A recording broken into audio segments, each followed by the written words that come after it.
Comrade Haider আকবর খান রণ ইতিহাসে অক্ষয় হয়ে থাকবে এই নাম।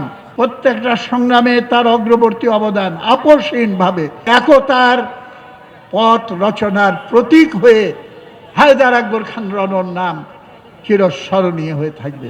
কমরেড হায়দার আকবর খান রণ তার বিশাল কর্মকাণ্ড এবং জাতির প্রতি, দেশের প্রতি, শ্রেণী সংগ্রামের প্রতি, সভ্যতার, মানব প্রজাতির এবং প্রকৃতির মুক্তির সংগ্রামে তার অনন্য অবদান নিয়ে অনেক কিছুই আলোচনা করা সম্ভব এবং প্রয়োজনও বটে। সেইটার নিশ্চয়ই আমরা সুযোগ পরবর্তীকালে গ্রহণ করব।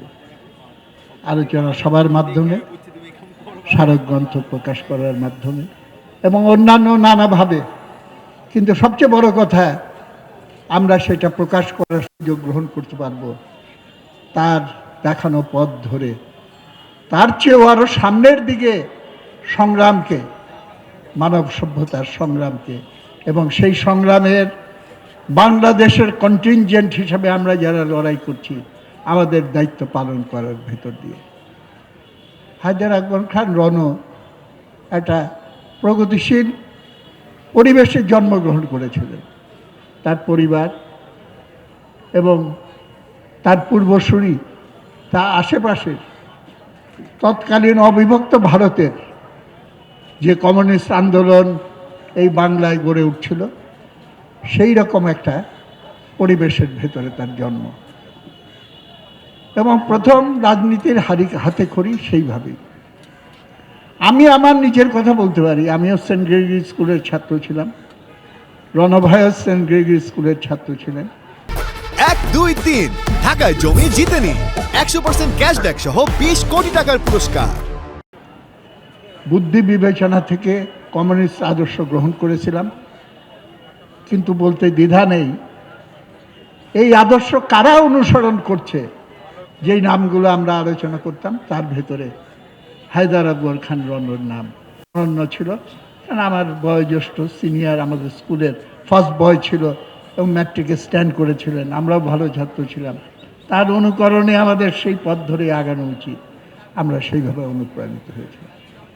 অবিভক্ত ছাত্র ইউনিয়ন, তখনও বিভক্ত হয়নি, মেনন গ্রুপ, মতিয়া গ্রুপ, শেষ বদরুল হকের সভাপতি এবং হায়দার আকবর খান রণ সাধারণ সম্পাদক, অবিভক্ত কমিটির সাধারণ সম্পাদক হিসেবে তিনি দায়িত্ব পালন করেছেন।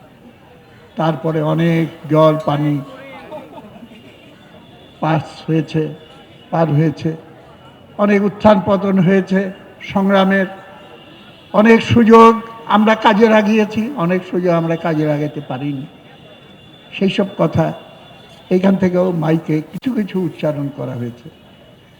ছাত্র আন্দোলন, 60-এর ছাত্র আন্দোলন, বাঙালি জাতির মুক্তি সংগ্রাম, সশস্ত্র মুক্তিযুদ্ধ উত্তর সমাজতন্ত্রের পথে দেশকে এগিয়ে নিয়ে যাওয়ার অক্লান্ত প্রয়াস, সেইখান থেকে এই দেশকে বামপন্থী ধারায় এগিয়ে যাওয়ার জন্য শ্রমজীবী মানুষের লড়াই, জাতির স্বার্থ রক্ষা করার জন্য সাম্রাজ্যবাদের আধিপত্যের হাত থেকে প্রাকৃতিক সম্পদ রক্ষা করা, আমাদের মর্যাদা এবং সার্বভৌমত্ব রক্ষা করা, সেই সংগ্রাম, ধর্মনিরপেক্ষতার জন্য সংগ্রাম, সাম্প্রদায়িকতার বিরুদ্ধে সংগ্রাম, এবং দেশ সর্বোপরি কোনো অংশেই কম নয়, এই সব কিছুর সঙ্গে জড়িত গণতন্ত্র এবং গণতান্ত্রিক অধিকার প্রতিষ্ঠার জন্য সংগ্রামের তিনি ছিলেন অগ্রসেনানী। কমরেড হায়দার আকবর খান রণ ইতিহাসে অক্ষয় হয়ে থাকবে এই নাম।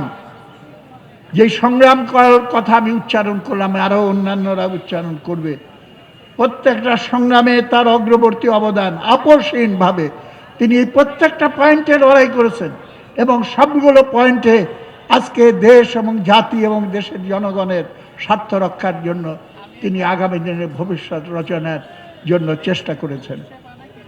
কিন্তু বিশেষভাবে আজকে তাকে আমি স্মরণ করি এবং আমি মনে করি তিনি প্রতীক হয়ে আছেন এবং থাকবেন আদর্শের প্রতি একাগ্রতা।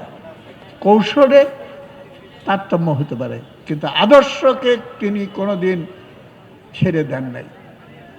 আর 2 নম্বর, আদর্শের প্রতি একাগ্রতার সঙ্গে সঙ্গে সবসময় তিনি চেয়েছেন এবং সেইটার প্রতীক হয়ে থাকবেন এই দেশের সমাজ বিপ্লবে বিশ্বাসী, মার্ক্সবাদে বিশ্বাসী শ্রমিক শ্রেণী এবং মেহনতি জনগণের শ্রেণী সংগ্রামের চূড়ান্ত বিজয়কে অগ্রসর করে নিয়ে যাওয়ার জন্য যে একতা দরকার, সে একতার পথ রচনার প্রতীক হয়ে হায়দার আকবর খান রণর নাম চিরস্মরণীয় হয়ে থাকবে।